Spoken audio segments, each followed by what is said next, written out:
I wrote and directed my first movie. It was a comedy movie. It came out on Amazon Prime and Apple TV in 2019. But it was like, there were a lot of good things that happened with it, and a lot of people watched it. 300,000 people have watched it on Amazon Prime, and it won Best Comedy Movie at a couple film festivals.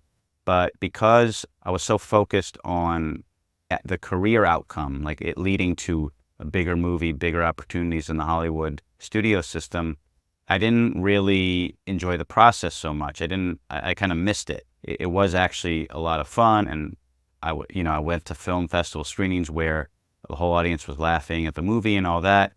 But because I was focused on what it needed to lead to, I missed the joy. I didn't really enjoy the experience as much. And lately I've been doing things that are pursuing creativity and performance and expression and all that and an art for the sake of it, and finding out that's really a game changer, when I'm not so focused on career outcomes, financial outcomes, and more about just enjoying the art and the craft for the sake of it, how big of a difference that is. In this video, I'm really going to go into detail about my whole experience in Hollywood and making a movie and all that, and the shift that I've been making into pursuing creativity and art and for its own sake, and finding joy and fulfillment in the process. So if you're any kind of creator, artist, writer, filmmaker, or just anyone that wants to do anything creative, stay with me and let's get into the video. So I was in Hollywood. I was writing scripts and pursuing becoming a screenwriter and director in the Hollywood studio system, and I made leeway with a lot of projects and got hired by producers to write some scripts, and things would go somewhere, but none of them were actually getting made. And so I decided to make my own movie independently. So I put together the cast and crew, wrote the script, got the money, and I went out and made the movie and directed it as well. But, and everything, like I said in the beginning of this video, it was all to get into the Hollywood studio system. I was making the movie to get into that system, so to get noticed, to get some kind of acclaim or success with the movie enough to get opportunities to make other movies in the Hollywood studio system. And so I was conflating the purpose, my purpose, with this Hollywood dream. In other words, I was created in my mind that my whole purpose was to succeed in Hollywood, and I could only succeed at that and feel good and feel like it was a win and feel like I'd accomplished something if I got that validation from the Hollywood studio system. If the people in that system were like, oh, you're good at this and we want to work with you, we want to give you money to make another project. And it left me I was just unhappy the whole time, because in order to be happy, I needed to get that validation from the Hollywood system, and I wasn't getting it. So then I was just unhappy, right? And I missed, that there was actually validation coming from people. Talk about don't do things for external validation. I'm not going to say that because I don't believe that. We are a social species. We evolved in tribes. We need other people to survive. Therefore, we need other people to like us. I don't think you can escape the need for external validation. Now, I think it's more about choosing where you're getting it from and what kind of validation you're getting it from. But it's simply a trick of the mind to convince yourself that you don't need any external validation. So I don't actually, when people say that they don't need it, I don't believe it. I just believe they've really good at tricking their mind into not letting it affect them when they don't get validation, and just keep moving forward. And they have a lot of drive and willpower, which is important. But the point is that there was external validation, right? I showed the movie screened at film festivals.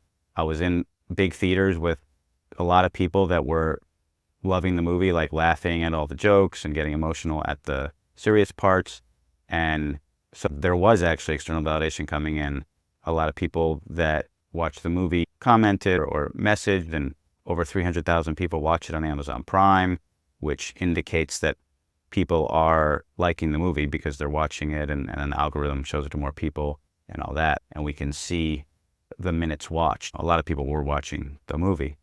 And so there was actually a lot of external validation coming in, but I was just ignoring it because I was only focused on this one type of external validation from the Hollywood studio system. And so it's very unhappy. And basically, long story short, and I've covered this in previous videos you can check out, but basically after COVID shut down the film industry and the second movie that I was supposed to direct got postponed, eventually canceled, I moved to Bali. And here in Bali to start over, right? Here in Bali, I'm starting over. And this was 2 years ago. Been here for 2 years now. And basically in Bali, I discovered improv comedy. Not discovering it for the first time. I'd done it in Los Angeles and New York, but I discovered the community here. And the community doing improv here is totally different than in LA and New York. They're doing it here. They're just doing it for fun. In LA, they were doing it, everyone was doing it as a springboard or a launching pad into the film industry. A lot of actors, some writers as well, but everyone was trying to use it as a launching pad. So it had that focus on career outcome that I mentioned before, right? People were doing it, including me, for that career outcome. But here in Bali, there is no career outcome. This is not going to get anyone into any kind of film or theater industry. So people here are just doing it for fun and just the love of it, the love of improv. And that has a totally different feel. When people are just creating and expressing themselves and having fun and for its own sake and doing a art or a craft for its own sake, it just has a different feel. So go into these improvs, everyone's super happy, fun, everyone's giggling. Like even when the improv isn't that funny, people are just laughing because they're just having fun. They don't care. They're not measuring it against professional comedians and this has to be better so that we can get a professional validation or opportunities, right? So they're just measuring against each other, having fun. They're not measuring it. So they're all laughing all the time, even when the comedy isn't particularly good as compared to what I've seen in LA or New York, right? And so everyone's just more alive, having fun.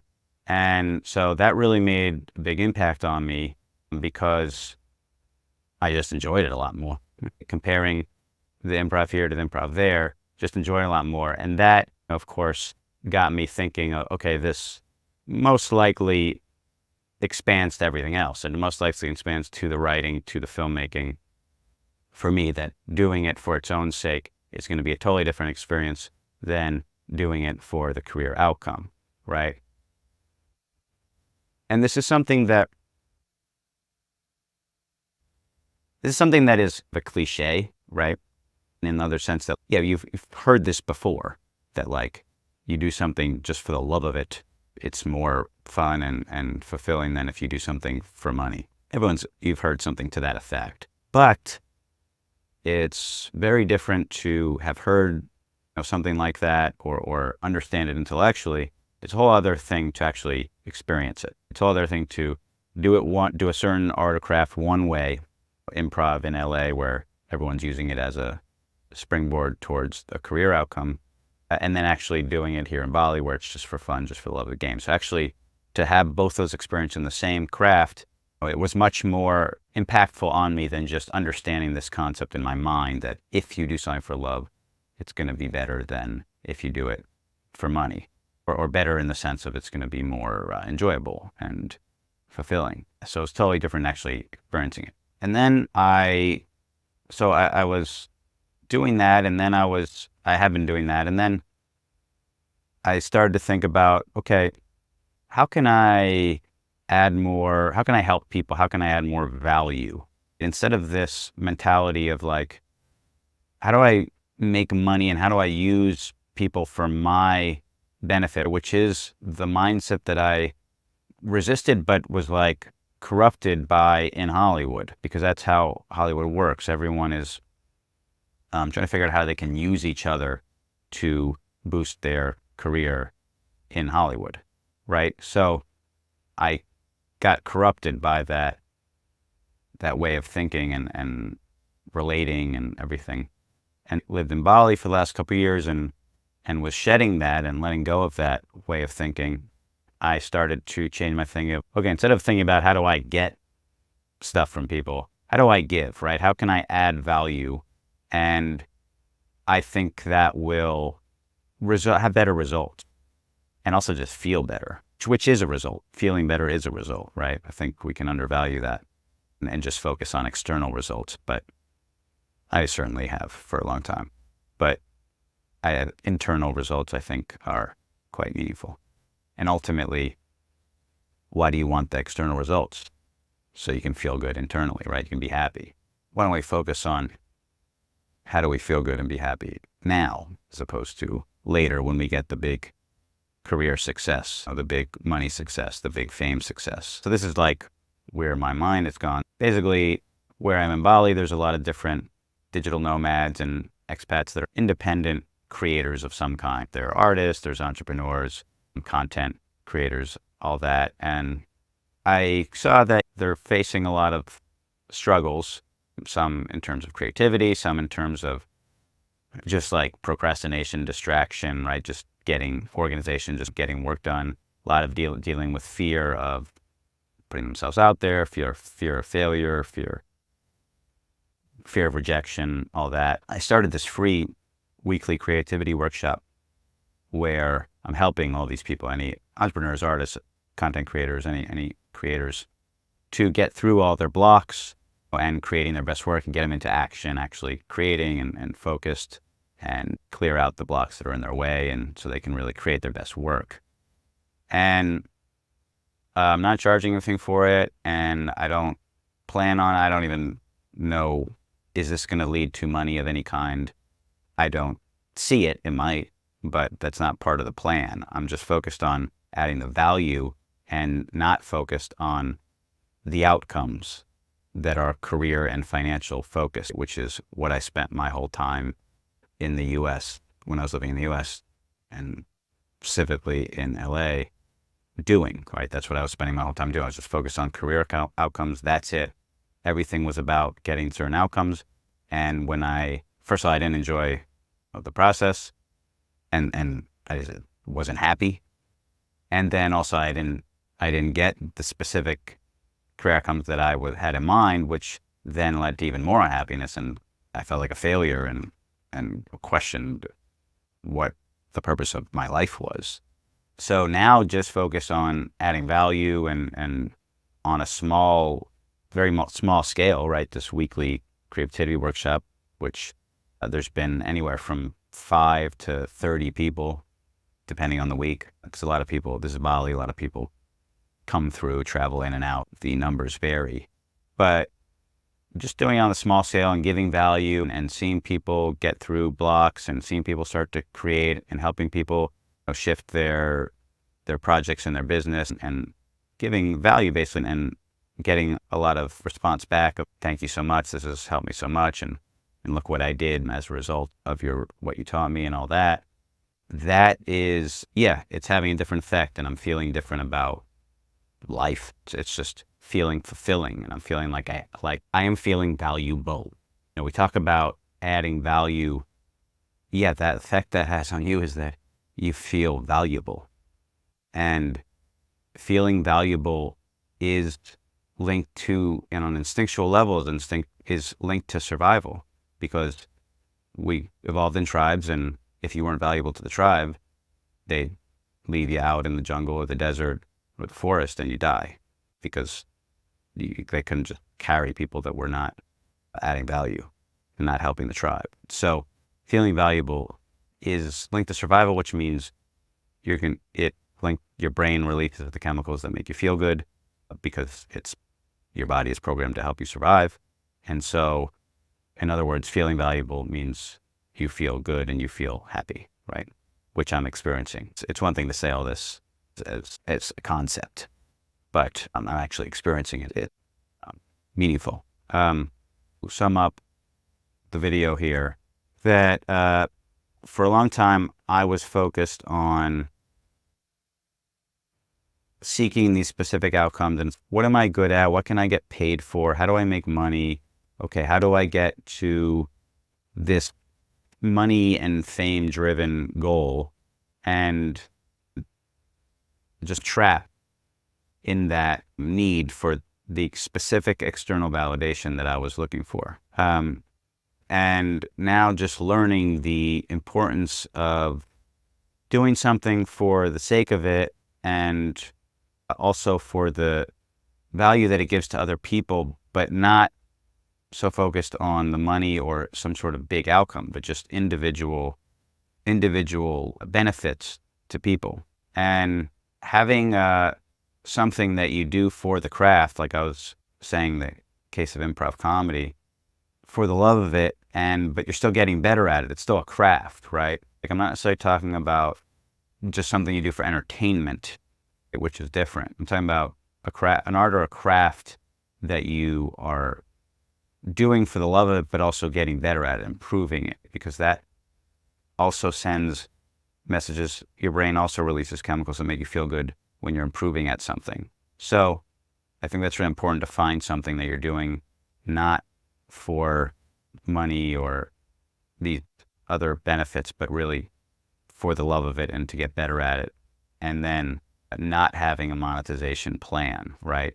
Something that you're doing, you can get better at, and also that you can then teach to other people or add value, help other people with it, like I'm doing with these creativity workshops that I mentioned, and not worrying so much about the monetization plan, but staying open to opportunities.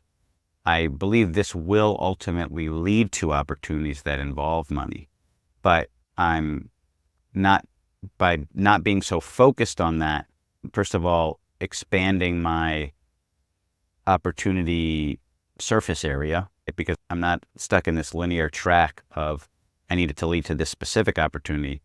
Who knows what will come. So I'm open, and then also I'm just enjoying it more, because I'm not just, oh, this will be a success and I'll be happy and this will be worth it when I make a lot of money. So then I'm just unhappy until that outcome happens, if it ever does. But because I'm not focused on that, I'm actually just enjoying the process of sharing my gifts and helping other people and seeing them progress and bloom.